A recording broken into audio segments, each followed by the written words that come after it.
Hello, guys. Welcome to the live show for Wrath by John Gwynne, book 4 and the final book in the Faithful and the Fallen series, but not the last book for this round of Catch Up Book Club. We still have more to go, don't worry. We have a couple of people who can't join us today, but we do also have a new host joining us that I would like everyone to say hello to, which is Vish.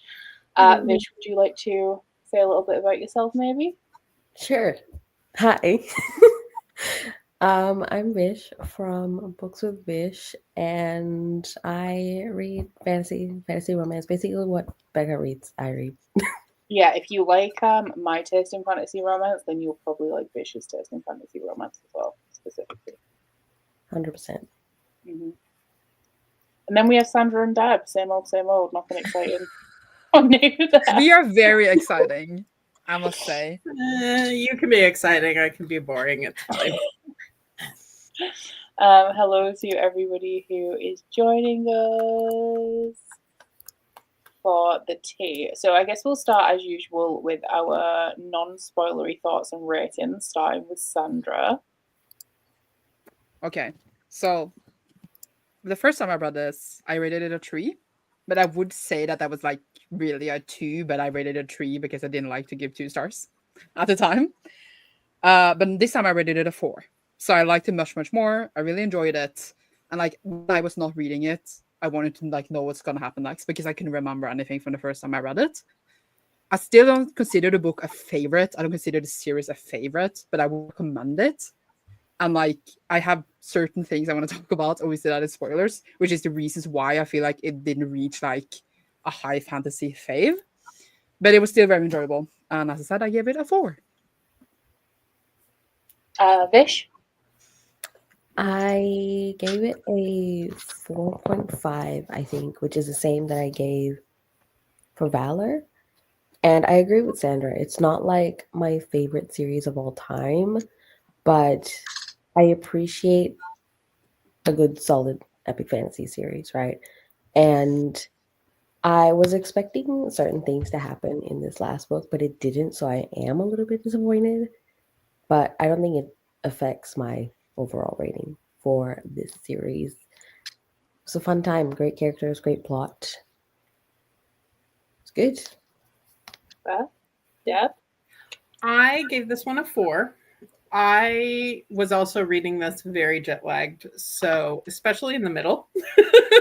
I read the first quarter on the plane home, and then the middle was kind of a blur, and then the ending I hooked back in on. So I don't think that negatively impacted it too much, but it is a factor. For a book that was heavily battle-y, I think this one held my attention much more than I expected to for kind of like a very long going fighting, moving back and forth battles type of thing. And because I think I connected so well with the characters, that helped with it quite a lot. So that's where I'm at. I gave it a 4. I really, really struggled with the beginning of it. Like I thought, like I just wasn't as connected to it as I felt like I was the other 3 books in the series.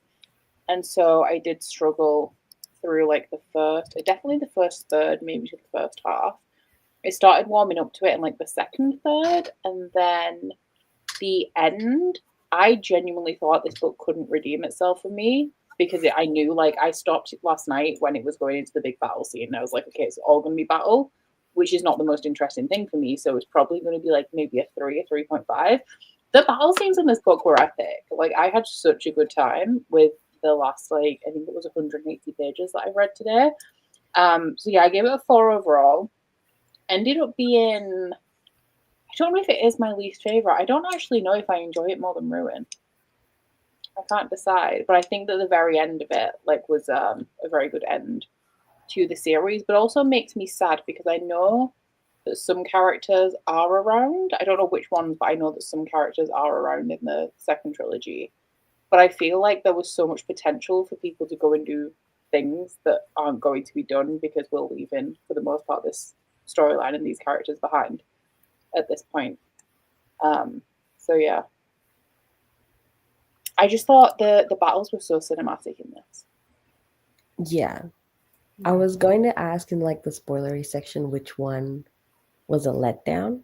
So maybe we can answer that later. Well, we can go into spoilers now because I don't think that we really have much else to say that is not spoilery at this point. So I guess if we want to start with the battles, we can. I don't know if that's probably not the best place to start, but we can go ahead and start there. I actually have I wrote a kill list. Yeah, me too. This is just like the list of everyone who dies and who killed them. Like, it's intense. I meant to do that. I did not. I was like a bit annoyed at actually the deaths, even though I read it before, because it's like no one really dies, I feel like, all the way in the beginning. And then you know that a lot of characters are going to die one after another as we come to the end. And it's like kind of annoying because you're just waiting for them to die. And I felt that all the most obvious characters dies, like all the most obvious ones. And then it became boring.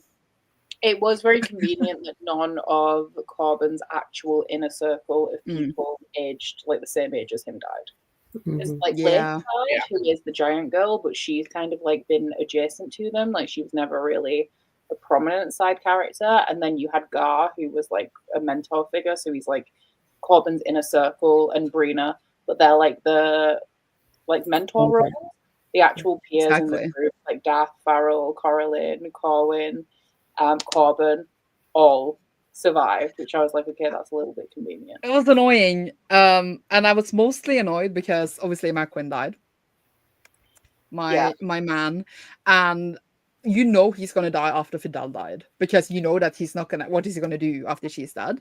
And I honestly, I would rather want Corbin, and I can't say her name, but his sister's Sivan. I'm say Sivan, but I know that's Cohen. Yeah.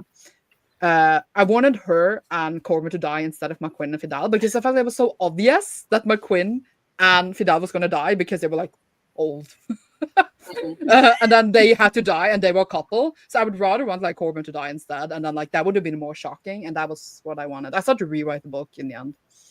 I was actually really upset by Fidel's death because it felt like her storyline had no point but to prop up the male characters around her at that point.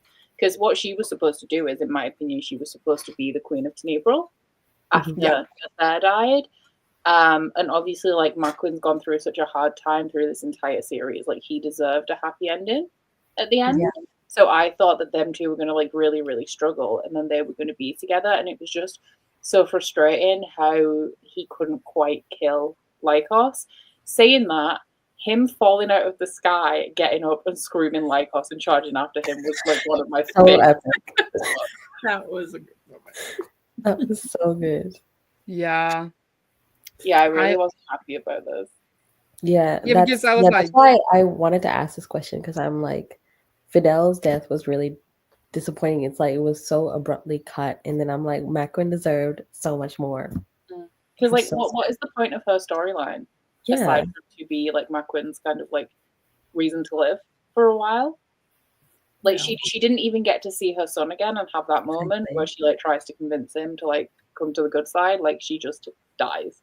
I mean, we knew that she wasn't going to convince him. The only person we knew that could convince him was Bratis, which that scene with them was crazy. It was so good. You know, my boyfriends, honestly. I knew that Mathera was going to die, right, because he's evil, but I really, really wanted him to turn last moment, to be like, I actually, like, Validus is my favorite character, right? Varidus, sorry. But I wanted, this sounds really evil, but a part of me wanted Varidus to die by Calidus' hand so that Mathera would turn against Calidus.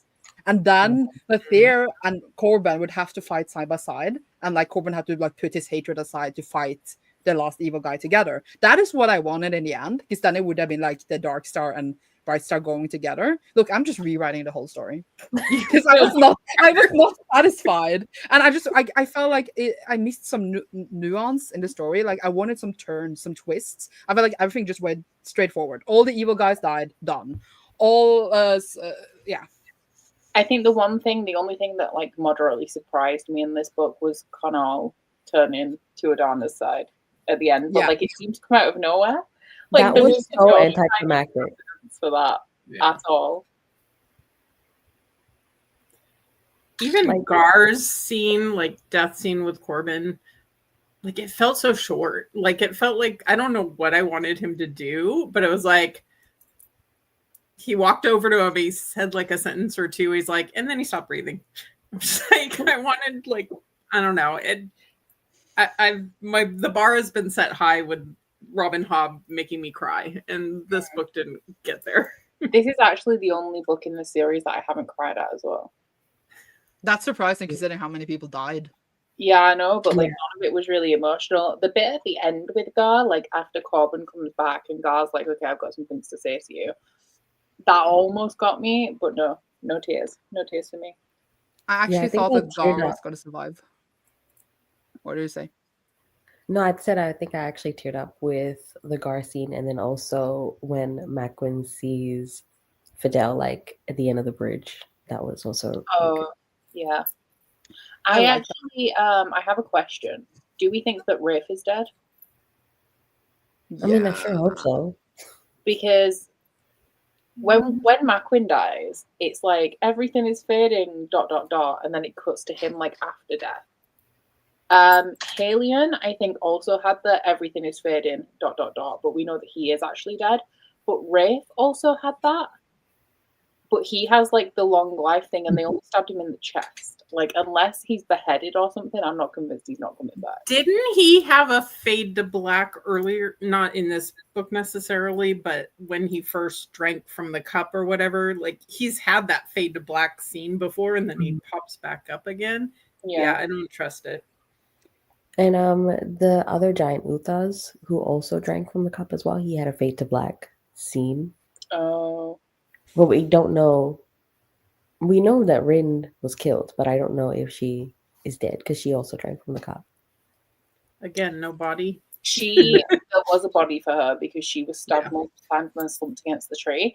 When Rafe dies, Camlin just like stabs him in the chest, and then it does like a fade to black. And then when it's Camlin's perspective again, like it's never touched upon like what happened with Rafe. Like after that, like the last moment we see it is as he dies. Yeah. So I'm like, because he's drank from the cup as well, and we know that there's another series set in this world. Because I think that the recurring characters are more likely to be like giants, but then you do also have the fact that he did drink from the cup and he can live for like 1,000 years. And I don't know if he's dead.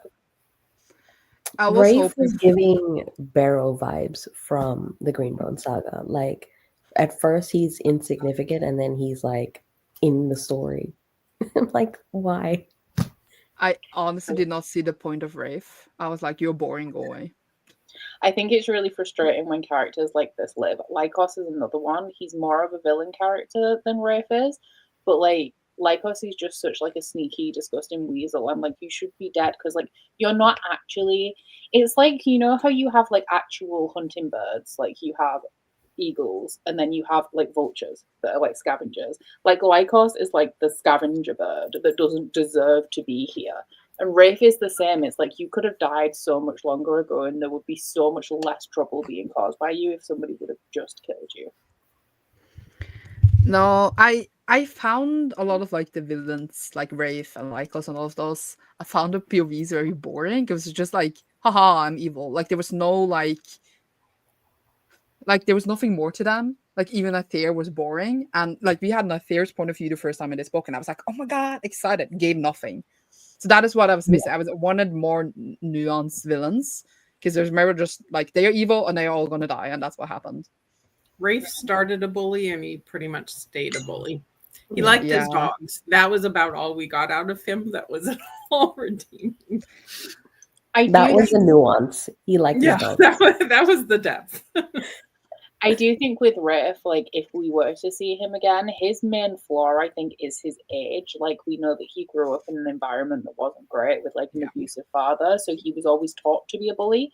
Like that's just all he knows. But I think if he does have the potential to live for a very long time, he does have the potential to grow from his mistakes as he becomes older. Because I feel like a lot of, well, the main thing that's wrong with him is like the way that he was brought up and the fact that he's young. So I feel like there was potential, or there would be potential for redemption for him. I would not be excited to see him in the future. Even saying that. Do we know how far down the line the next trilogy is? Does anyone remember? Aaron just said I think it's 100 years. Oh. years. But they said it could live for a long time if you drank from the cup. Yeah. Mhm. Yeah, like at least Uthas was. I don't know if giants generally live longer because he'd already lived 1,000 years because he drank from the cup, but I don't know if they already start with like an elongated lifespan. I think Balor One Eye lived like a couple of 100 years. I think. Okay. Yeah, but I guess I just wanted more of the villains to either turn nice or more of the nice people to turn evil. And it was just like either they were evil or nice. I just wanted Veritas and Aether to be boyfriends again, and it didn't happen. I actually really loved. Varanus is one of my favorite characters anyway, but I did really love him in this book. Everything he did was just so sexy, and I was like, "That's my man." Exactly. Everything he did. Every time I saw him, I was like, "That's hot." Do it I again. know. Literally. And Aether should have been like, "Please forgive me," and gone down on his knees, and they should have kissed, and that should have been what happened. That's fair. Sandra's going to start the fan fiction for. I have it in my head. It's living. It's living I here. saw it. Thank you. It's really frustrating though. Every time somebody almost died and then they didn't die, and then they did something really bad, like he stabbed Yes. Alcyon because Varadis couldn't kill Nathas, and Nathas stabbed Alcyon, and then because Von wanted Rafe to live, then Halion died because Connor got stabbed, and then he had to like do a last stand over him because he's a stupid idiot. So yeah, it was frustrating, and then Fidel died because Lycos, who should have died forever ago, didn't. But I Yeah. liked the way Macquin killed him, though. Pretty cool. Yeah, I do think like after everything, it was just like a random Drake that took him out. Yeah, I feel like I get why that happened because no man could have taken him out. Only like a giant lizard could have taken him out. I think his whole like from Fidel dying, and then after when he joins the battle, that whole thing was just incredible. Yeah. Like, and the way that he's just like fighting through people to get to Lycos was just like so dramatic. Yeah. It was so good. I think I like Only two Yeah. fanfics. Sorry. no, it's- I got very shocked. Someone needs to write one. Let's go, guys. We can do it. Crowdsourcing fanfic. Yes. I'm kind of sad that Varadis didn't take the throne because they always say that if you don't want it, then you should be the ruler because it should be somebody who doesn't want to rule that rules, and I think he would have been very good at it. Now And we I just was- like Guy old, the one Alban, isn't he old because he's like one of the like Nathar's advisors or Nathar's dad's advisors from forever ago? yeah. Oh, yeah. Yeah. Right. I just Also, feel like- like he just went off with Corbin to like work at his school. That's boring. Can't you went through all of this to be a teacher? Like, dude. Go and be a king. I know that you miss your boyfriend, but get your shit together. They all kind of leave Drassel with potential. Like Corbin's opening his school, which is going to be, I assume, very relevant to the next trilogy, and Varadis goes with him. And Corwin, like they haven't even started their romance that we know is coming yet. And then like Ethlyn and all of the giants are staying at Drassel with the Benalim, and that sounds really cool. And like we don't get to see it because the series ends. I'm mad. And Connell's gonna marry Adana. Like, where did that come from? I don't know. Adana seems shocked as well, but I don't think she's against it. Yeah. Connell's redemption arc was so lackluster. Like, how did that even happen? He just ran towards his brother and all was forgiven. Like, where was it? Where was the in between? Yeah, like I don't think they've spoke at all. Like he was very much like Rin's man. And then he's like, "Oh, she thought that I would run down my brother," and I'm like, "Well, you had no problem beating him to a pulp, like on the shore in like book 2. And that wasn't an issue." I'm just looking at my list of people who are dead. Corbin should be on the list. I think Brina's death was just so that Siwin, what was her name? Cohen? Could step up to do the spell. Hmm. There was I no. thought that she was going to sacrifice herself to complete the spell because when they started learning how to do it, she said to Corwin, like, we need to practice, but it's going to need a bigger sacrifice Mm-hmm. to do it. So I thought that she was going to have to kill herself to complete the spell. Because it's like the blood magic's supposed to be bad, right? That's another thing. The magic system is just not explained. Like the earth magic, it's just been there the whole series. Because then Corbin starts to learn it, and that just goes out the window. Yeah. But I also feel like the creatures, like you have the Bel Alim and then the other evil people. What are they called? Kadoshim? Like, I feel like they weren't explained either. They were just there in the other world. And then the portal opened and everyone just piled out. And they were just like, we don't care where this portal is from. And then suddenly we have both in the world. And I'm like, oh, cool. I also Elion. I didn't. Oh, yeah. He just never came. That was the thing that I was disappointed because we got to see Ezroth, but we never saw Elion. Maybe in the next series, but I'm like, what's the point of having that build up of like the both of them and then not see them? That's a good point. There was also the thing where like Mikkel's saying to Corbin, like he's tied up in the other world, and he's like, "Oh, they didn't like your plan because they want to go into through the portal to the other world, so they've tied me up." And then they come through the portal to the other world, but then that's a good thing. So then I'm like, what's the problem?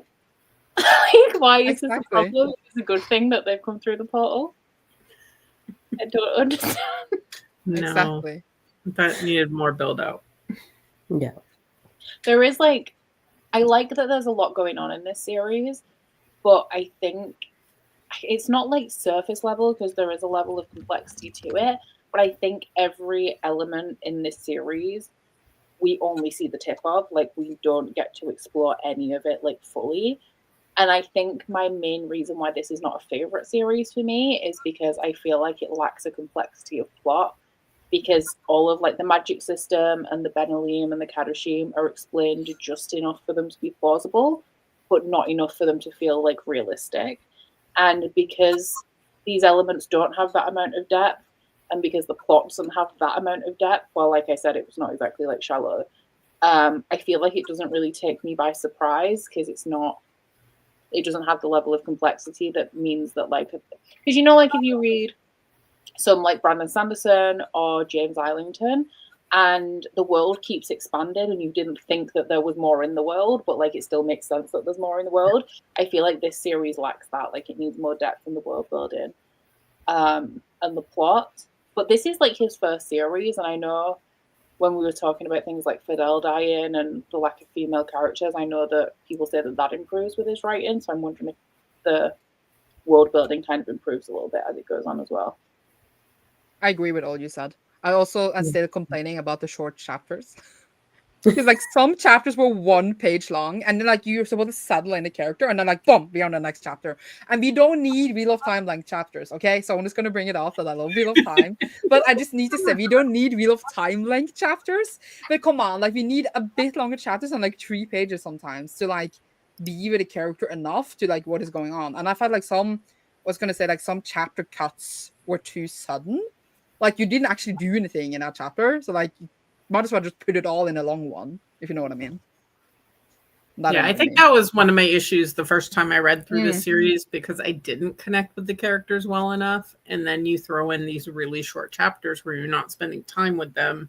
At that point, you're not going to start to connect with them if you haven't already by the time you get to so many POVs. And I think the short chapters come down to a lot of the fact that you have so many characters in here with different points of view. I still think it's really interesting the way he'll have a chapter and it's Cohen's chapter, but it's not about her. It's about her watching other things happen. And so I like kind of the way, it's just an interesting way to kind of choose whose POV each chapter is, where he could have made it a Corbin chapter because it's all about Corbin, but I don't know. I agree with that. But I do think it falls a bit under like, because he has so many short chapters with each character, he doesn't need to go in depth with each of them. Yeah. Because we are so short with it. And then there I'm missing some of the depth that Becca was just talking about, that we didn't need to go so much into details to explain like certain things like the magic. Because we are literally with them for like 1 page. It doesn't matter. Mm-hmm. Then we're with someone else. Yeah, in book 1, I started tabbing like magic and creatures and stuff. And I'm like, we're not getting enough to make that worthwhile. Like there's not things I need to flip back through and remember. So I just stopped doing it. I do think that it gets more magical as it goes, and one thing that I did really like is that we get more and more of the giants as we go throughout. Yeah. I didn't really understand in this one, and this could just be me leaving 2 months, obviously, between the last 2 books. The Jotun turned up, and they were not a part of the original fight. So they weren't allied to anyone. They came down from the desolation just to see what's up. So why did they go to Graham's Hold and kill everyone to start off with? Because I thought that was part of like the Kadashim, like Calidus's side of the war. Oh, it was like the king didn't want anything to happen, but his warlord allied with Calidus. I think that was why. Okay, because then I was confused when we got to this one, and then the Jotun are just like, yeah, we're just here to see what's happening. And we're probably going to go back to the desolation. It's like, okay, but why did you? Because I specifically remembered that they were here because they ride the bears. They're the only people that ride the bears. So I was like, why did you come and just kill everyone if you have no reason to? Like, why are you even here?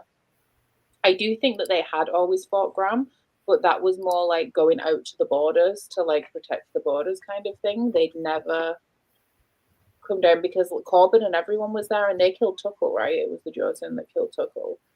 So they came down like with a purpose to Graham's Hall. But then when Corbin was kidnapped, they were like, yeah, no, we're just here just to see what's going on. I never understood the different giants. I was just like, they're there, and I'm not invested enough to care who you are, actually. Did Wolf get an on-page death? Because the first time I knew that Wolf had died was when Corbin was like listing off all the people who were dead, and Wolf was there, and I was like, I'm sure the last time I saw Wolf, like he was alive. Yeah, he didn't get an on-page death. Which is I think he was the only one that didn't get an on-page death. Of the ones that were mentioned in the list that Corbin said, yeah, he was.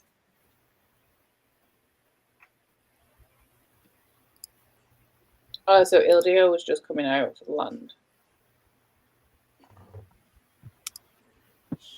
I do like the idea, and I would really like to see. I meant to, if I hadn't have gone and walked Bree immediately after finishing this book, which was like 35 minutes before the live show started, I would have looked at the synopsis of the next book to kind of see like what the main character perspectives are going to be in that one. But I would definitely like to see more of the giants, because I think that they're definitely the most interesting, especially as they're going through the process of uniting after being in separate clans for so long. Something that I am actually annoyed about thinking about it is that Halvor was one of the giants in this book, and he died really quickly because Halvor's the giant that wrote the prophecy, right? And it's like, yeah, I'm Halvor, and then he's dead. Like, wow, what a waste of a life. And then was it, you mentioned the giant girl who had been like missing for like ages, and even in the book it's like, you probably don't remember me, but I did all these things. Like, they were very much on the periphery of the story for some extent. Yeah, I'm actually might look up the next book now, because I don't own it, so I need to know what it is anyway. I own it, but I didn't bring it over here, and I don't bother getting out. I bought all the books like a year before we were going to start to read them. Oh, have you now seen that they're reprinting them next month in covers that match these? I know, but what am I supposed to do with that? I bought them a year ago. That's okay. Mine won't match. I'm in the US. They're not. To be honest, like, I bought them with discount when I worked in a bookstore. I don't work here anymore, so it would have been more expensive for me if I bought them now. So it was a big brain move. Big brain. Okay, let's look. But yeah, I am curious. Ben and Liam and dickhead, so that's the plot of the next book. What did you say, Pen and Liam? I missed that. Ben and Liam, a dickhead. Is that what the synopsis starts with? The first line of the synopsis on Goodreads is, a race of warrior angels, the Benalim, once vanquished a mighty demon horde. Now they rule the Banished lands, but their peace is brutally enforced. Wow, so they are evil. They made a what's it called? Utopia? Yeah, and we all know that's never a utopia. No, we love a utopia. Jenny said it's mentioning the school as well. Oh, that's good. So we'll get some of that. Yeah, Sig is one of the main characters.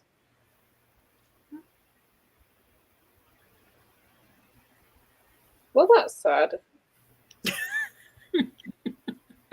I am curious about the next series because obviously I had read this before, even though like I didn't Same. remember any details. I remember that Theo died, and that was it. I knew that my boyfriends never got together again. Can someone make me fan art, please? That was all I knew, and that was all I can remember. So now, like, I'm curious to see like a totally new series how it's gonna be. Same. Yeah, gonna be good. Okay, reading the cast list, the only recurring ones are the giants who lived and the Benalim and Kadashim. That makes sense. I still And, expect a surprise Rafe appearance. Yeah. I was also thinking when Corbin was giving Calidus to that random demon, water demon person, Oh, and yeah. like, he owed him a Yeah. favor. Are we gonna see that favor? Oh, yeah. Because he Ooh. also just turned up out of nowhere. Yeah. Corbin just appeared in front of him in the other world, and he got a bit weird. And then Yeah. he said Calidus to him at the end, and I'm like, I feel like he must have some importance. If he's not a Kadashim and he's not Benalim, then he must be something important. But Does anyone know the lore of the trilogy? Was it originally planned he was going to do more books, or he decided to go back and do more books? Has anyone heard anything? I feel like I Just remember curious. Yeah. Yeah, we could Google. Did John Gwynne decide before he wrote Faithful and the Fallen? A long ass question. Mm-hmm. I also wonder if Astaroth will be defrosted. I hope they defrost him and then eat him like a cake. Is that another one of your fantasies, Sandra? That is another Added to fanfic. the fan fiction. Yes, that is what You the can theory tell- that Paradise is going to eat on their wedding day. That is Astaroth cake. You can tell that I read a lot of fantasy romance because as soon as he stepped out of that portal and it started describing him, he was wearing boots, and I was like, "Hello." Literally with his like silver Handsome. hair and I'm like, oh, rollerblades. bloody.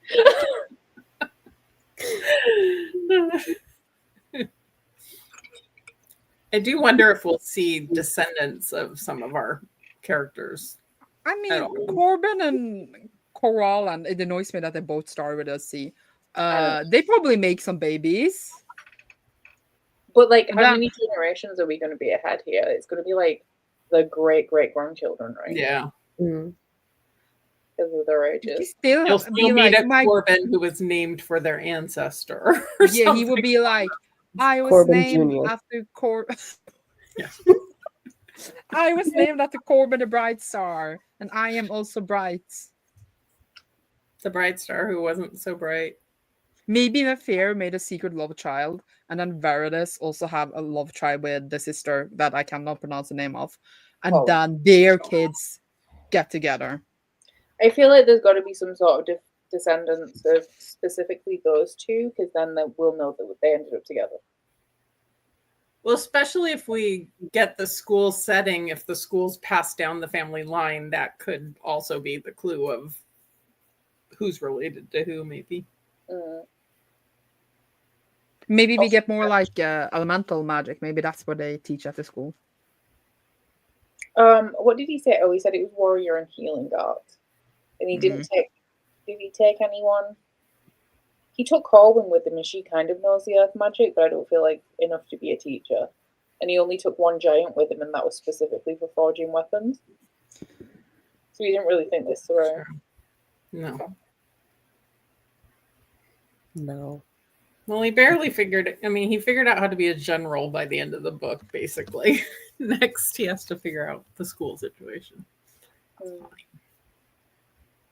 It's fine.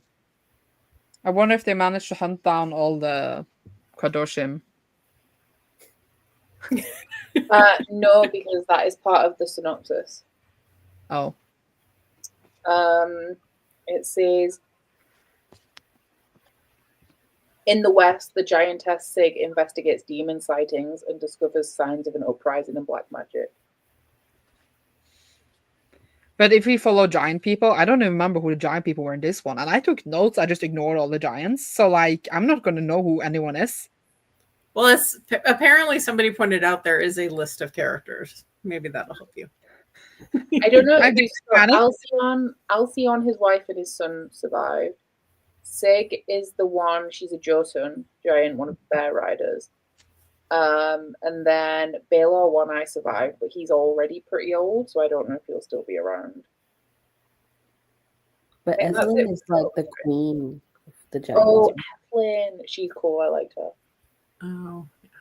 I really liked Adana as well, coming riding in at the head of her force. After we'd killed Fidel, I feel like John Gwynne redeemed himself slightly by having Evelyn and Adana ride into battle.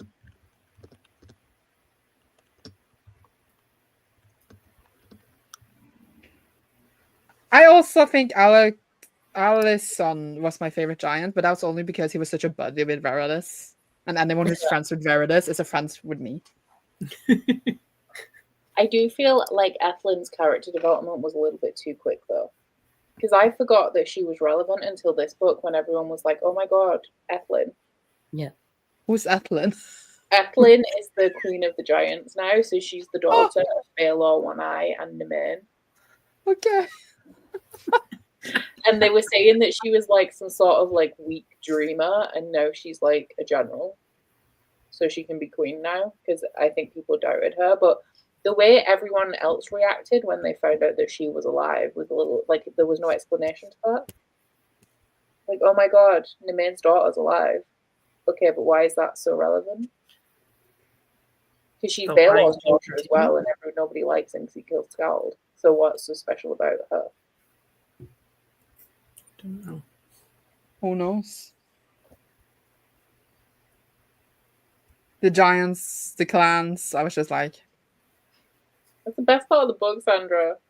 well, maybe that's. Sandra The doesn't best- like giants riding bears. She's anti-bear riding. No, I want Veritas and Aether to ride the bears, obviously. I was a little sad about the amount of animals we ended up with in the series because we had a lot of deaths, obviously. But way more dogs and wolves should have died. Like the amount of times that it was like, this dog got flung through the air and crunched as they hit a tree, but then 2 days later they're back in battle.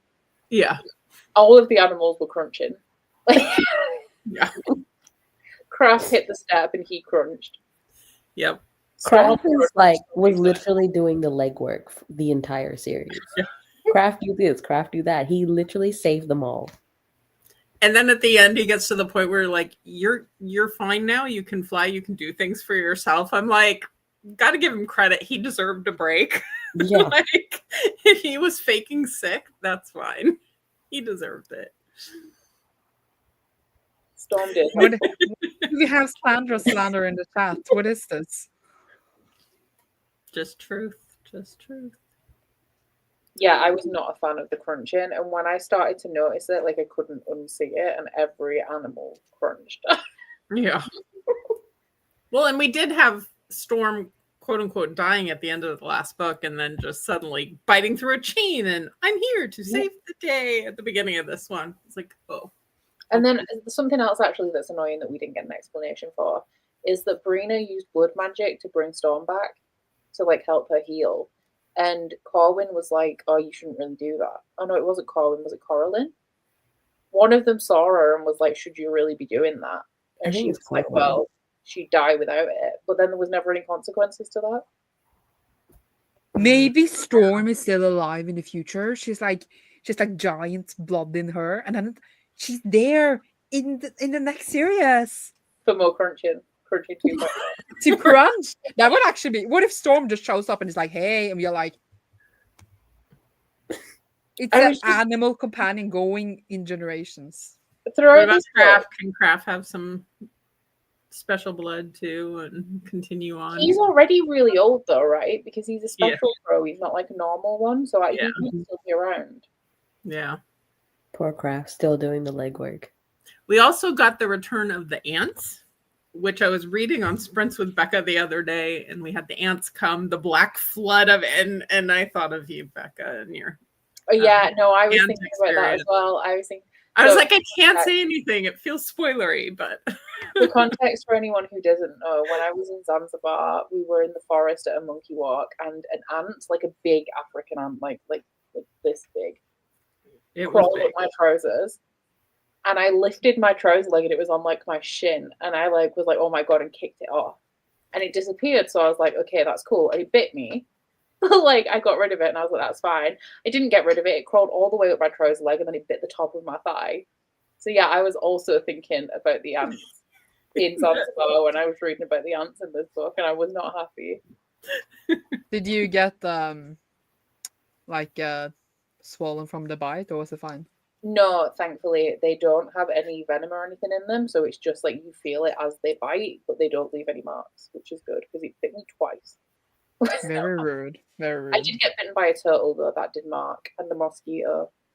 And the mysterious creatures in a cave. There were a lot of biting things in Zanzibar. And I had a crab in my life jacket, Yes. which could have bit me. Becca's gonna have all the superpowers. All these animals. She already does. Sure. And then someone got scratched by a monkey. Like it was a whole thing. Yeah. Wow. I hope you vlogged it. Some of it, I guess. I don't know what I have. I haven't started editing yet. Yeah, they did say that Storm was bigger and more wild, but that once again wasn't explained. Like I'm assuming it's a result of the magic, but I want to know why that happened. Mm-hmm. Because she bit through like the chain. They had her chained up to heal, and then she's fine now because she bit through a chain. I don't know if she could have done that before. Maybe. It's hard to tell. Yeah, because wasn't this such a big deal? Like the blood magic was such a big deal in the first two books where they were like, you should never use blood magic. No, it's fine. Maybe Storm will be the villain in the future. The blood magic slowly corrupts. And then we have to kill Storm. That would be so sad. That would be. I don't know that John Gwynne is capable of killing Storm, though. Yeah. Like the fact that Storm kept coming back. The final in the next series is that we kill Storm. That would be sad. No. That would have been a bit like clever of him, but I don't think he has it in him, honestly. I wonder if we'll have descendants of Storm though, because that's another thing as well. Like she's had like 5 or 6 pups, and they were all bonding to people, and we don't get to see that either. Yeah. Was one of them killed in this book? One of the pups? Yeah, we lost one of the pups to the dregs. That's what it was. Okay. Oh, also, has anyone played Spyro? Yes. So you know, like everyone running off with the eggs. Doesn't it remind you of like the egg person in Spyro? Yes. Yes. And that was in my head every time they picked up an egg. So like it's part of like a little extra of Spyro. You can collect the eggs, but you have to chase this person who like runs like this, like really funny, with like a turban on holding an egg, and you have to like chase them really, really fast, and they like dart backwards and forwards. And I was like, that's so annoying. When they were stealing the eggs in this. I actually really liked the scene though with is he called Halen, the little boy, where he took the egg and threw it into battle. That was badass. Threw it on a fair. Yeah, he did. That's some guts. This is the moment that Varadis' shield wall buckled, and I'm like, but chaos has just happened from behind. Like, why is now the moment?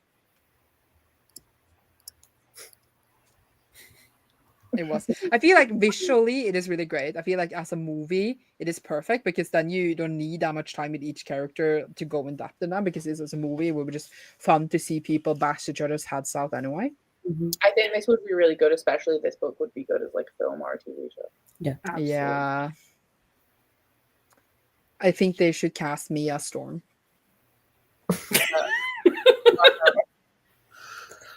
You know, like Jacob, he's like the wolf, you know. You just need to put me in a green screen and I will be good. I thought you'd want to be in Nithar so you can kiss Varadis. Yeah, but I'm not a guy, you know. I mean, you're not an but you're a wolven. You do have the ears. I don't know that they're wolven ears though. I don't think you're big enough to be Storm. Yeah.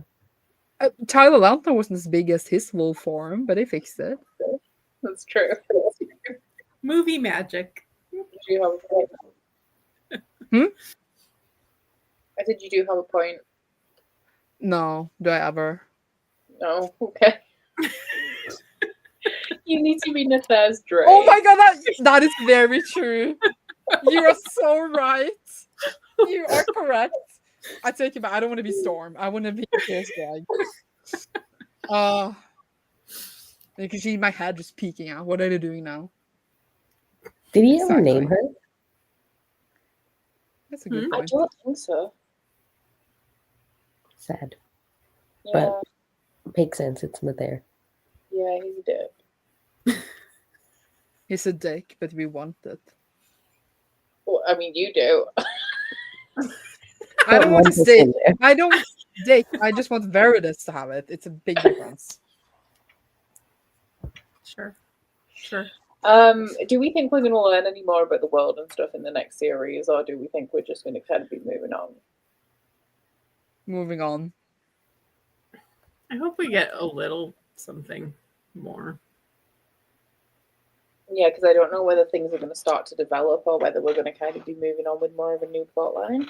Like, I don't know whether we're going to get answers, I guess, or whether we're just kind of carry on in the same way that we are now. Like, I can see us getting more development to the magic and the black magic, since you said that's in the synopsis, and getting that fleshed out a little bit more. But whether it bears on this part of the series, I don't know. I'm actually really excited based on the synopsis because it says somebody wants to join the Benaleem's peacekeeping force until she unearths a deadly secret. Then you've got Sig, who's investigating demon sightings and discovers signs of an uprising and black magic. And then in the snowbound north, Drem, a trapper, finds mutilated corpses in the forests, the work of a predator or something far darker. I'm like, I wonder what's going on. Can I just say that synopsis sounds like Air by Salva Tahir off the Ember and Ashes? Oh, I don't remember a DNF book. Yeah, but it's like they find like corpses. It's like a better world, but there's like a mysterious murder going on, and someone has like, it literally like is the plot of Air by Salva Tahir off the Ember and Ashes. Just so that I'm just saying. Why it's 176 years and not 200. He used a random number generator. That's scary. A world tour would be nice. Yeah. I have a question for Vish, since you have not been in the other live shows. Who was your favorite character? Macron and Veritas. As everyone else. Mm-hmm. I'm looking at the average ratings of these ones because this is a much more recent series as well, so I don't know like the general consensus of what people think about the Of Blood and Bone trilogy. Do you think we'll see the Vin Talon like Lycos's people? Because they were just banished, not even killed. I hope not. I know they were like, oh, the only people who weren't given freedom were the Vin Talon who were sent back to their lands to be free, right? Right. Their lands. So the ratings on the rest of them are pretty high. They're all above 4. Nice. But do we trust rating? I don't think you have to read this series to read Of Blood and Bone, although obviously you'd miss like quite a lot. So I think there's people who can read it like independently and will have rated it based on that, not just as a follow-up. Nice. Honestly, when I first read the quartet, I didn't know there was a continuation series at all. I knew, I just wanted to forget that it existed. And that could be because I didn't enjoy the quartet as much the first time around too. So look at us, Dab. We are redeemed. We are growing as readers. Did you high five up to me? High five up to me. Come on. You guys both read them really quickly the first time over, though, didn't you? You said that. And I did audiobook, which was a mistake. Like I did a lot of this last book on audio, and I felt fine about it because I was invested enough in the characters by now. But the I made the mistake of audioing the first time through, and that did not work well for me. I did liked not. the first book a lot. I just lost, as we added POVs, I lost track of who was who That's fair. on the first go around. I just The was average bored at the rating first. of Malice on Goodreads is 4.117, which I don't know. I understand why the sequels have over a 4 rating. I don't know if this is like a series that I would expect to be like solidly rated over 4 by like everyone, because I feel like it does have its flaws. Like, I've read enough high fantasy now to know, like, I think somebody said in the chat earlier that it like doesn't really do anything new, but it builds on the back of people like George R.R. Martin, Robin Hobb, Robert Jordan. So I'm like kind of surprised that I guess it gets so much hype. It's good. I feel like for But, like, people who aren't obsessively reading fantasy as much as like the book world, like the booktube world, like it's approachable as a fantasy for like a general fantasy reader. Like it's, I don't know. I do think though, like it's a fantasy dude bro fave. Yeah. Yeah. Yeah. We love ourselves a fantasy dude-bro fave. What's a fantasy that is popular that is not a fantasy dude-bro fave? Oh, Robin Hobb. No, I feel like fantasy dude-bros love Robin Hobb. Maybe The Will of the Many, because I see like people who don't really read fantasy comes and read The Will of the Many. That's true, but I just meant what is Broken Binding hasn't published or hasn't. What about Priory of the Orange Tree? Yeah. But that is written by a woman, and so is Robin Hobb. I know Robin Hobb is, but a lot of people think that Robin Hobb is a dude. I just gotta say, true. The name weighs into that. And Priory of the Orange Tree has two, like they have prominent female main characters, while Robin Hobb follows mostly dudes. Like, true. That's true. Would Percy Jackson count? I would not count Percy Jackson as a dude bro fantasy. No, like a epic fantasy. Okay. No, I was just thinking. I don't think there's any epic fantasy that I've read and really enjoyed that isn't loved by dude bros. Damn it. The dude bros has it all. It's true. I really like dude bro fantasy, and it really upsets me because I really don't like fantasy dude bros. Maybe like Poppy War. Oh, I don't like the Poppy War, so maybe. No, but Poppy War is an epic fantasy that I feel like not a lot of dude bros. Like they are on Greenbow Saga, but I don't feel like I see them talk about Poppy War as much. Maybe. I guess we were all dude bros all along. We are the dude bros. We are the dude bros. Rename the buddy raid. We are the dude bros. You should rename it dude that. Bro along. Yes. I feel like we should have a podcast that's something to do with dude bro fantasy, but it's all women. Yeah, the joke is that there's no dudes or bros. But your whole read along is based on dude bro fantasy. You have not read a dude bro fantasy? I don't know if Robin Hobb counts as a dude bro fantasy. I think it does. But I think so. Like Robin Hobb, I see celebrated as an author across many different niches of the fantasy community, not just dude bros. Whereas like Joe Abercrombie is a dude bro fantasy. Game of Thrones is different because it's like super mainstream. John Gwynne, the most people that I know that like this series are dude bros, or people who read dude bro fantasy like Aaron and me. That's very fair. But Robin Hobb was the best one of all the read as well. So what does that say? That's true. That's true. I feel like parts of the Elderling are more dude bro than others. Like the Rainwild feels very different to that. The horny teenagers didn't feel very dude bro-y. Can you rename Catch a Book Club to Dude Bro Fantasy Club?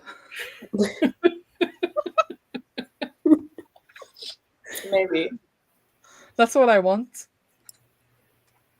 It feels like Dude Bro tends to have the longer epic series too. you would need to catch up on, as opposed There is to there's an author that I don't see Dude Bros talk about, but I haven't read them, so I don't know how good they are. But the Trudy Canavan books are epic fantasy, more than one series set in the same world. Don't hear Dude Bros talk about them a lot. I I'm not familiar. own some of them, but I haven't read them. Magician's Apprentice, is that the first one? Oh, Yeah. okay, that sounds familiar. It's like a white. It's like the Brandon Sanderson covers. They're white with like swirly coloured full things on. Maybe Raymond E. Feist as well. I feel like it is a Dude Bro fantasy for In sure. 20 words. What?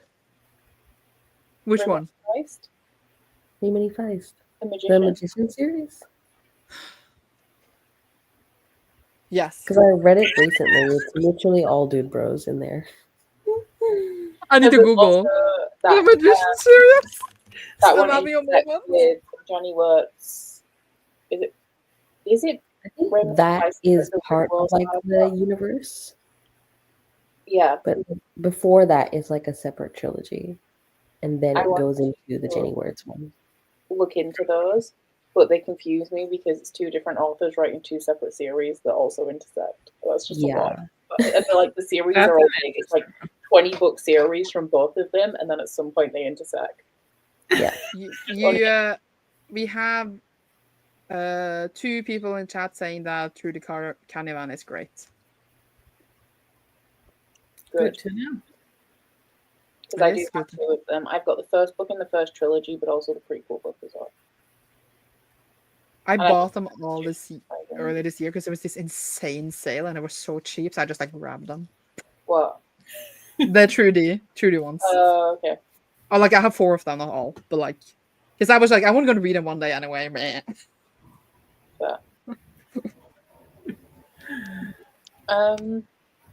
I wanted to talk about something that Beck said, but I've lost it.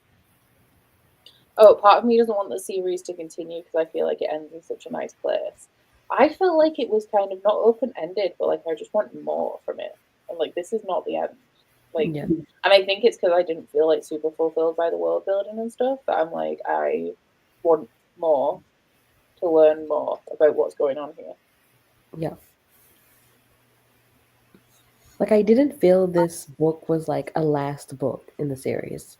Only from like the battle scenes, obviously, because everything was coming together, was when I felt like it was the last book in the series. But like the beginning and the build up and everything, it was just felt like another book. Mm-hmm. Yeah. Even though like I feel like it felt like an ending is like they defeated all the evils were dead. In a way. Mhm. Like Lycos and Jal and maybe Wraith, who knows.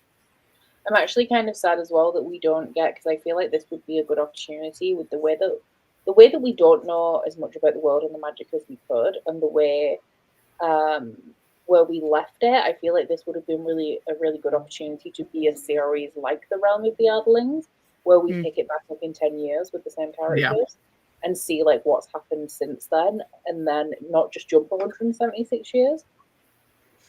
Because I feel like there's so much more that we could have covered with the same characters and still learning a little bit about the world. Yeah. I agree. Because our main characters are all still pretty young. Like they've been through it, they've grown up quickly, but they are still really teenagers. It's not like they're not doing anything as well. Like they're going out to do things that will benefit the world and like set them on a path to continue kind of the story arc that they're on. So I feel like it's weird that we're not, I guess, visiting that at all. Yeah, the 176-year jump is a lot.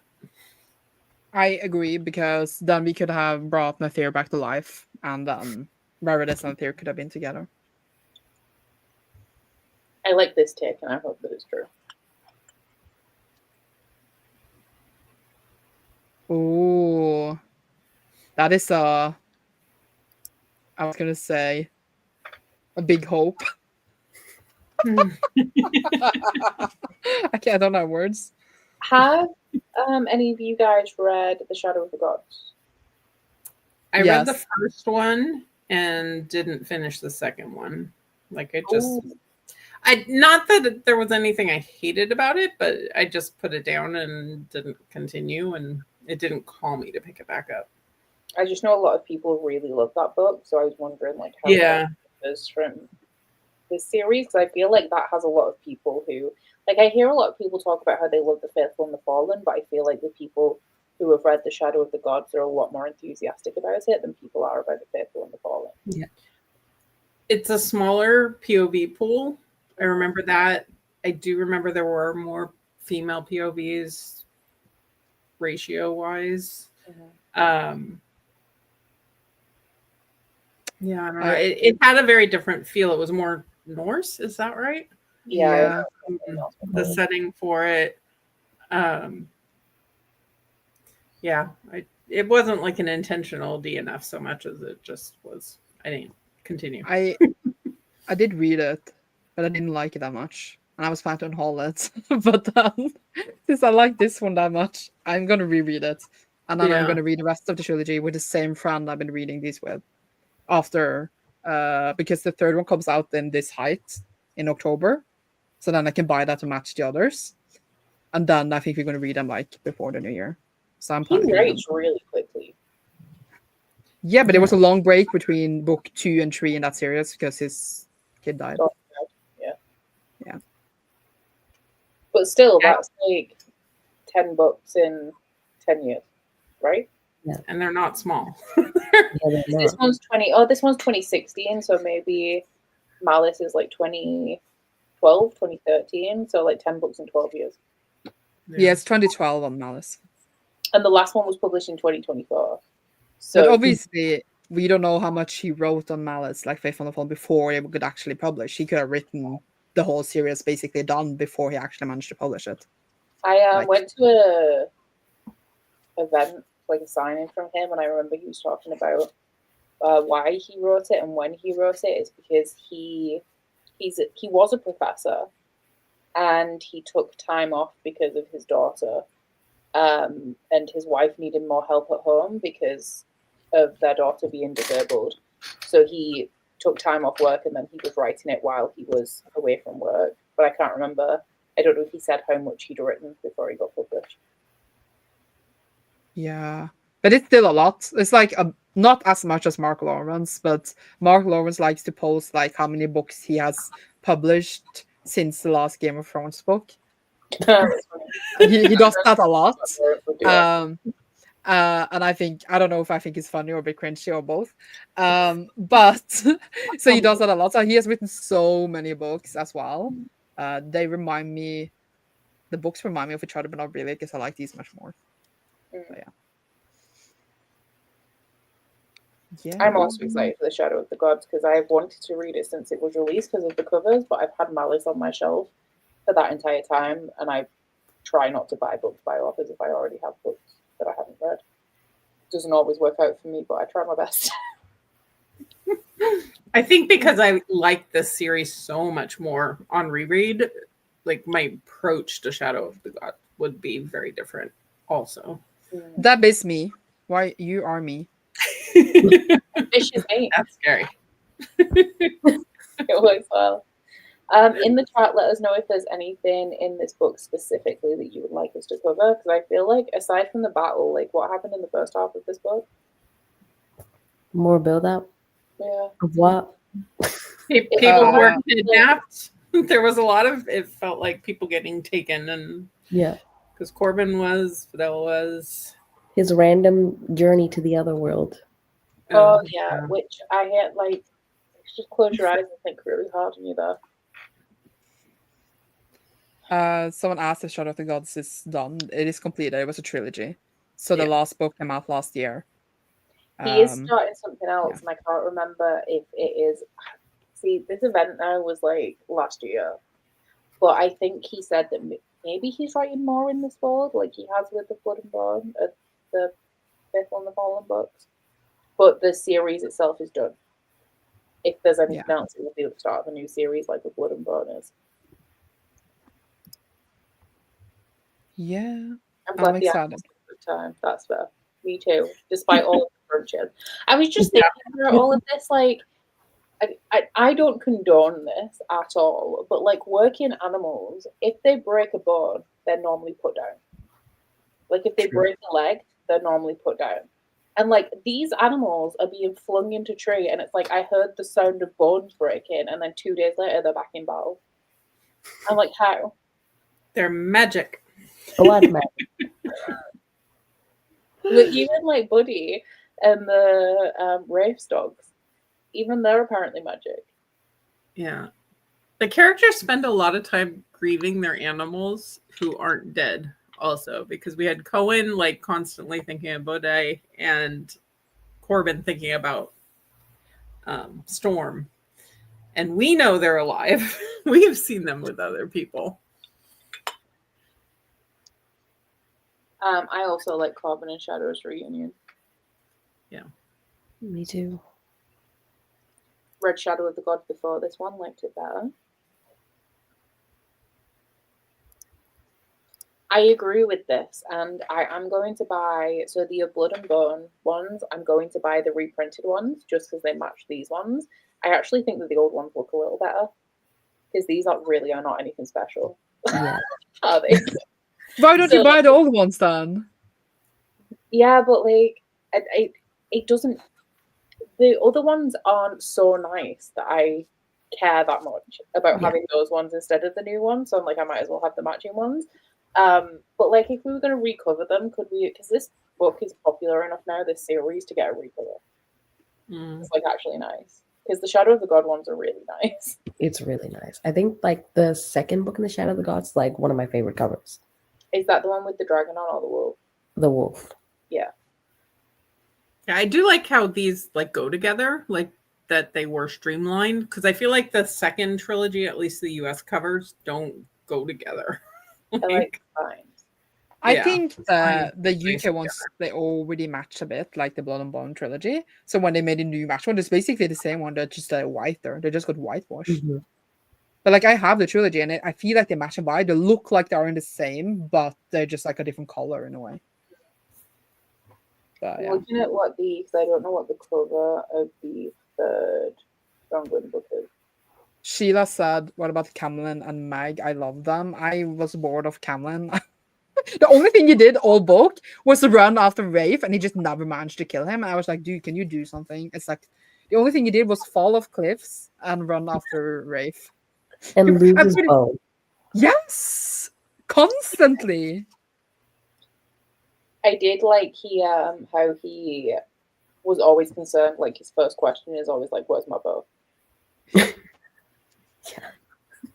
I liked Meg, she was fun. But Camlin, I was just like, can you be a tiny bit more interesting? I like Camlin. Does anyone remember his age? Like, was he old or was he like middle-aged or was he like closer to Corbin's age? I can't even remember. I would say like 40s would be my guess. Because we're in a fantasy world, maybe 30s. Because they say like when Burrich is like, oh my god, he's ancient, and he wasn't. Yeah. So yeah, my guess is that he's in like his 30s or his 40s. I don't think he's like super old, but he's definitely older. Meg was cute. Where is she gone now? She's gone with Camlin, and Camlin is staying with Adana, right? Yes. Yeah.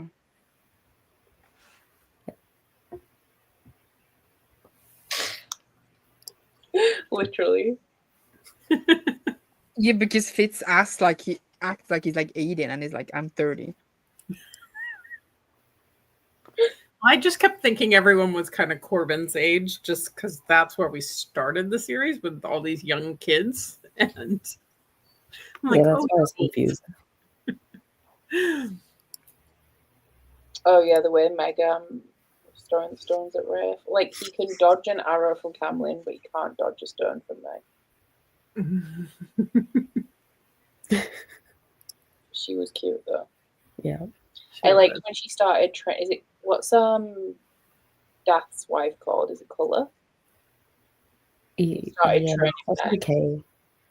Yeah. And she was like obsessed, and she was like, Colour said this, and Colour said that, and Colour told me this, and Cameron's like, okay.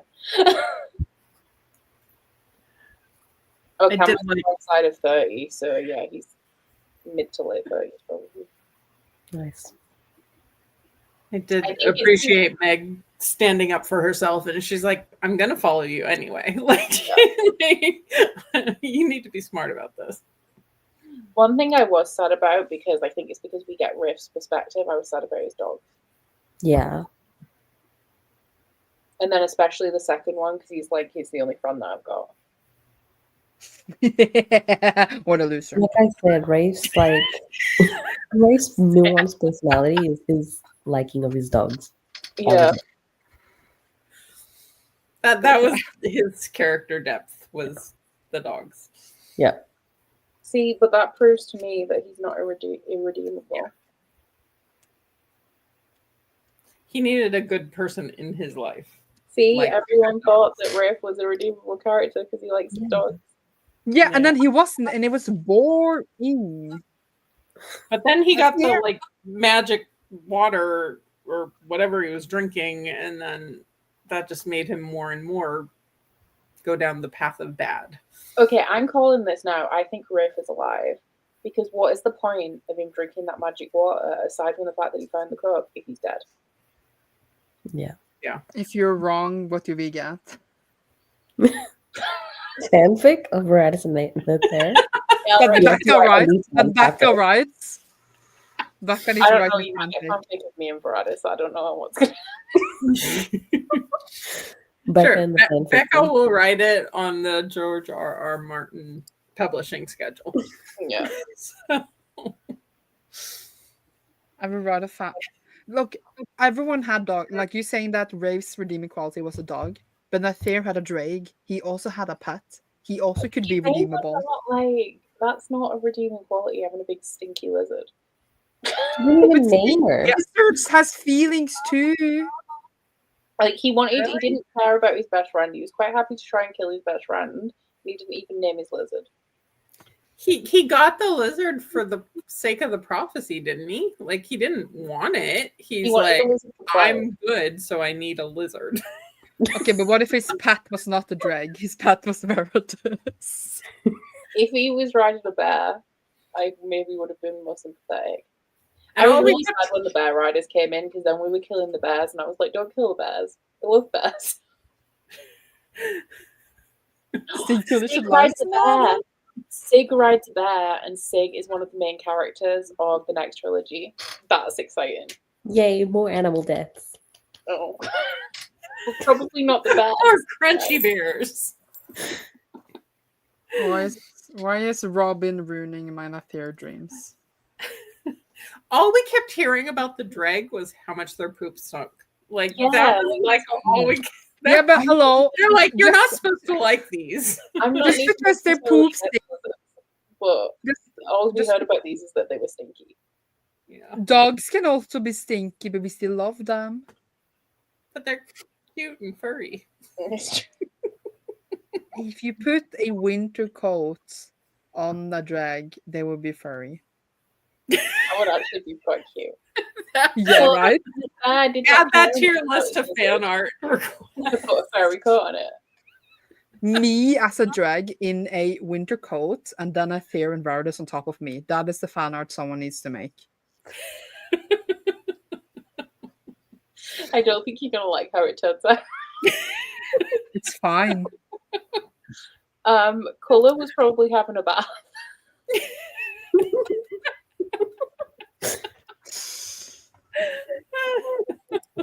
I didn't even remember because we had the ants come back in this. I didn't remember the ants being around the first time. I was like, wow, now we're just introducing ants. No, they were in the first book because I even remember when we saw them in Zanzibar. I said that reminds me of Faith Malone. I think that's where Veradis got the idea of the shield wall. I think. Yeah, Yeah, and I only know that because they mentioned it in this book. I forgot. Yeah. That was a long time ago. it was the very first book, very early on when I was still tabbing creatures because I was like, "Ooh, interesting ants," and that went away pretty quickly. But it Did paid you off. first live show in January? Maybe. Yeah. Yeah, I think it was in January. I feel like I aged 100 years. Oh yeah. Okay. Well, good because this is how I felt with Wheel of Time, and I was there for 2.5 years. Thank you. I've lived a I meant lifetime. more. I meant more because of my life, not because of the books. But okay.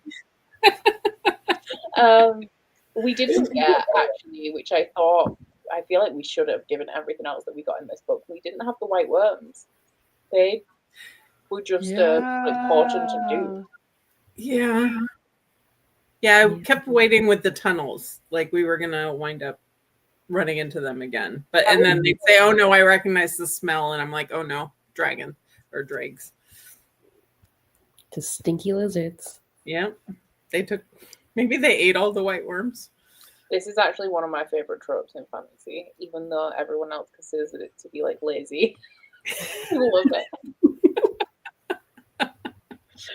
It's my favorite thing. Sometimes it makes me cry.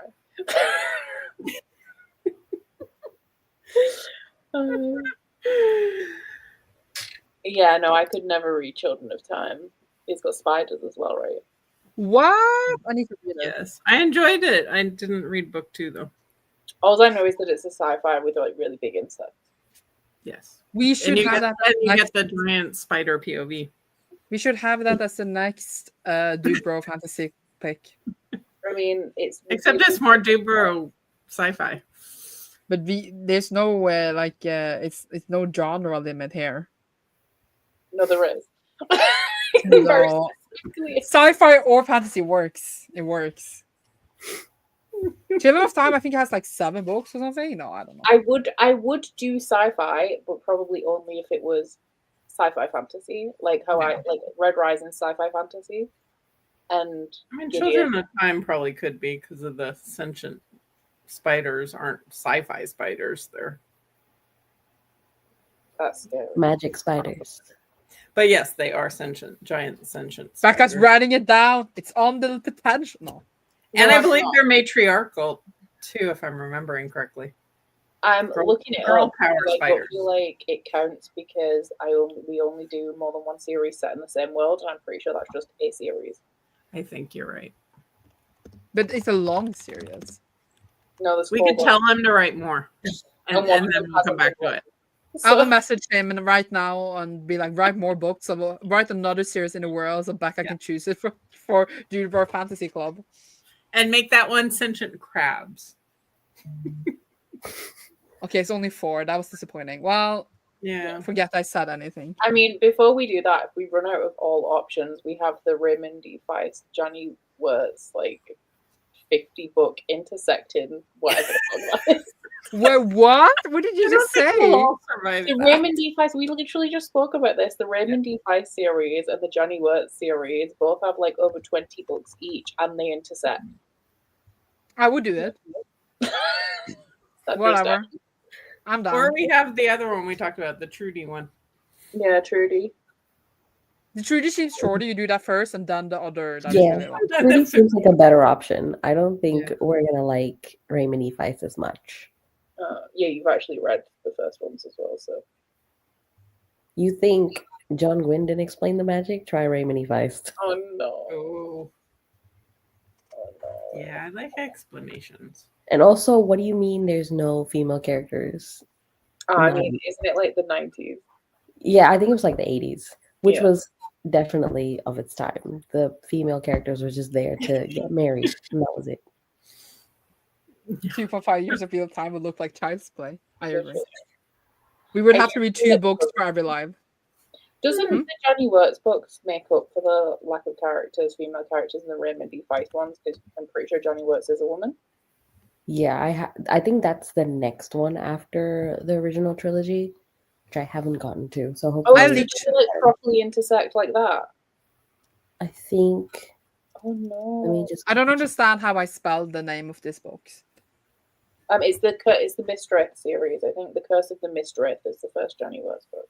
Curse of the Oh no, the main characters in that are 2 half brothers. Love myself 2 half brothers. But men written by women are better than men written by men. Oh, there's different acts. Forthcoming? It's not done? No. But by the time we've read it will be. I'm in. Let's go, people. The series where Genderverse is divided into 5 arcs, and then arc 5 has not come yet. So this one says 20 works with 11 primary works. Is the Jenny Wirtz one called the first book called Daughter of the Empire? I thought it was Curse of the Mistress.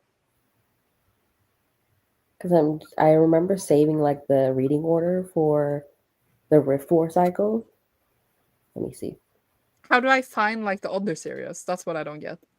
The Magician is the first book in the Raymond E. Feist one. The Magician? Yeah. By Lev Grossman? No, Raymond E. Feist. Pay attention. I don't understand English. I was going to say, she's going to say no, the English isn't her first. Yeah. First of the Miss Wraith does say book 1 of 20. Let me just send the link. 11 primary works, whatever. And then the Rift War it says 9 works for primary. But it's not just that, right? There's more than that. The Rift War saga, yeah. I would do it. Yeah, because the Daughter of the Empire is written by Raymond E. Feist and Jenny Wirtz. Yeah. And I think that's the only trilogy that they both wrote that is relevant to like the Rift War world. I feel like this needs a whole reading order. I graphic. sent the link to the group chat if you want to have a look. Nice. But that's just for the Raymond E. Feist world. I don't know about the Jenny Wirtz one. There's a lot going on. That is a lot. So I'm John in. Gwynne wrote a trilogy. We can read that. Yeah. That's manageable. Anything else in the chat that you would like us to cover? Did we talk about rankings of the four books? No, we very briefly touched upon it at the beginning when I said I don't know which one's my favorite, but that's about it. So if anyone has rankings. I think Ruin remains my favorite, but past that, I don't really know. I think it might be Malice, Ruin, Valor, then Wrath. Is that from least favorite to favorite? From favorite to least favorite. Malice is your favorite. Yeah, I just really liked the setup because we spent a lot more time building the world and the characters, and then after that, it was just like, yep, that's all you get. That's fair. That was it. That's true. In terms of ratings, my favorite is Valor, I think. And I think that is because kind of like what you're saying, but like the first one's very much like a prequel, like a prologue. And then the second one is like where it actually starts to get into something. So it starts to get a little bit more interesting. And then probably Ruin, Wrath, and then Malice. I did really like Malice. It just had the least going on. Mine would probably be Ruin, Valor, Malice, Wrath. Maybe? I don't know. So we all agree Wrath is the least favorite. No, Malice is the least favorite. Sorry. I have to just add that. Yes, I'm Malice very is the least favorite. Because that book makes me, like, if I think about that, I don't want to actually read the rest. Sorry. I really think, like, I did not like the beginning of Wrath, but the battle scenes, like, were so good because I don't like battle scenes at all. Yeah. Normally. So I think that they were good enough to redeem it for me a little bit. Yeah. I think I just wanted to see more in Wrath, but it's very straightforward. Yeah. I was a bit disappointed.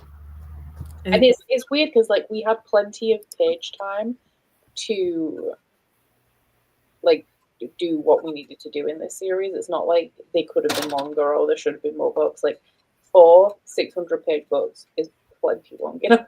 Yeah. It just, I don't know. Maybe it's the amount of characters. Yeah. There's still a lot of characters. Yeah. And the very short chapters do, I think, impact for me a little bit too. But then, as you said, Deb, we have characters whose only purpose is to look at other characters. So we're still getting, like, so we get double the, like, depth of Corbin because Corwin is essentially We're just following him. following his perspective. Which actually I'm kind of disappointed in her perspective because she didn't do much. Overall, her arc was not a lot. No. Which is why I feel like we could benefit from, like, a sequel trilogy because I feel like she has potential to do stuff. But for the first half of this series, she's either like her perspective in book 1 is to follow Corbin, her perspective in book 2 is to follow Nathar and Varadis. Mm-hmm. And then in book 3 and 4, she starts to become her own character, but she's only an apprentice to someone.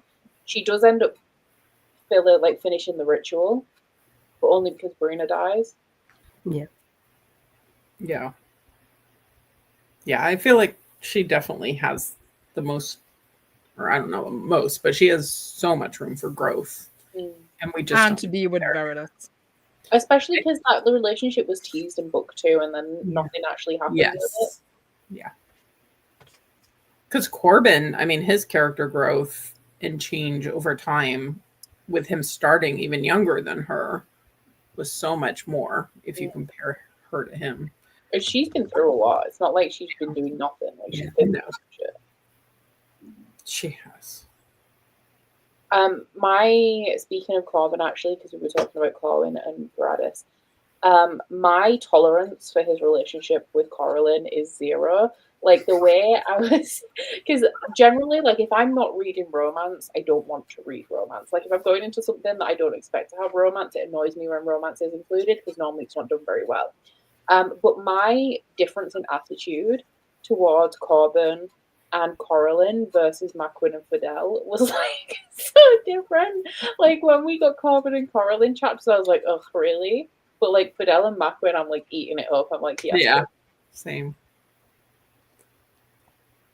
I think it was in the last book they started talking to Corbin about having kids. Like he's like not even 20 at this point. It's like, no, we don't need that in this book. What's the point? Like he's not going to have. This is a really good point as well. We didn't get Coralyn's perspective on her brothers. Yeah. Oh. Which I guess she was closer to Conal than she was Halion, but still. Yeah.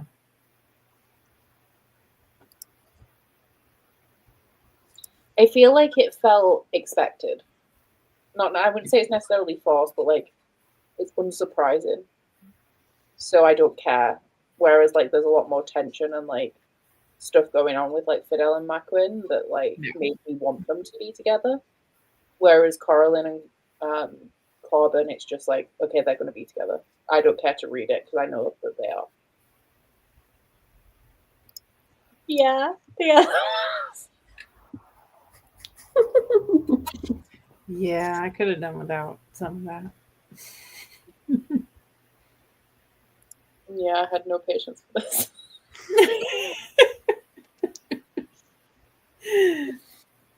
Oh dear.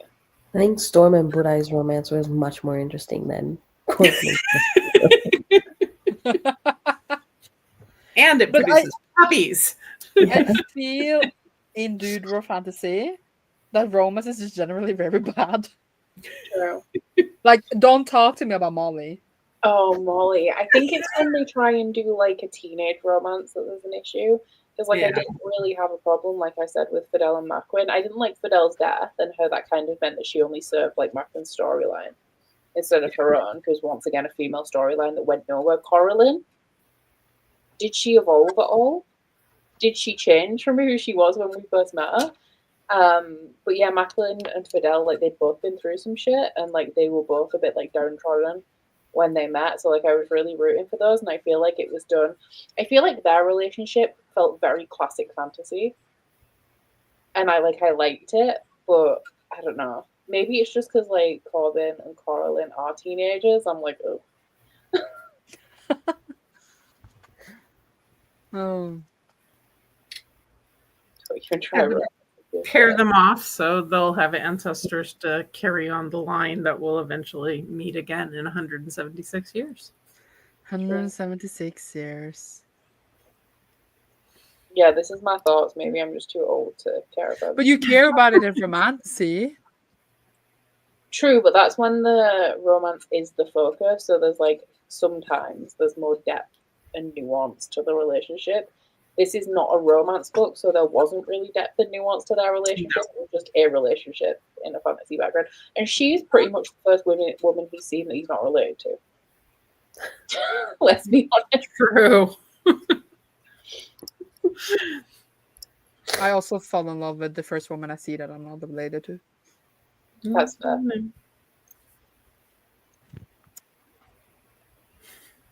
It's going to be so funny when we read the first spin-off book and no one's related to Corbin. Maybe that's a plot twist that they're related to Corbin. That's like, oh my god, I'm actually Corbin reincarnated, and we're like, oh. Oh, They're taking a bit of time. Or the Jen Lyons book. Yeah. Yeah. Jen Lyons is maybe one that is like an epic fantasy, but it's not popular for doodle fantasy people. True. I also don't like that series, but I do, but I don't. Yeah, but like it's at the same time, it is very epic fantasy, and complex and all that. But I don't feel like I see Dude Bro talks about it. No. But again, it's written by a woman.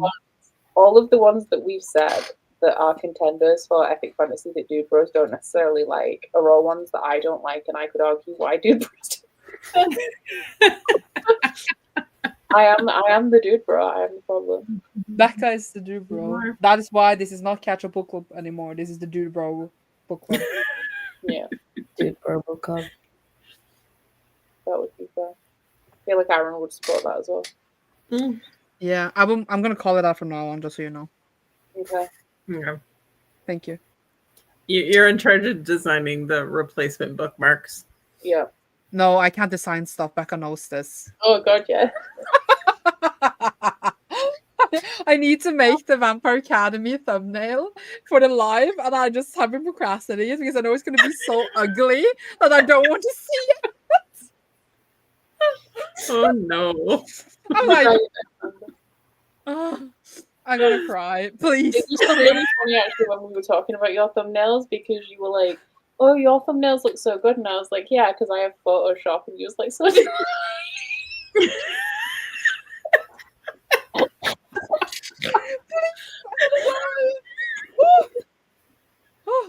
Yeah, but I mean, my normal thumbnails looks okay, but when I need to make the like live shows, I'm like, okay, they're fine. Yeah, your normal channel ones are fine. It's just the book club ones. I know. A collage hits to see Sandra coming. Just throw everybody's picture onto a thumbnail and give them all vampire fangs. God, that sounds very complicated. I don't think you can do that.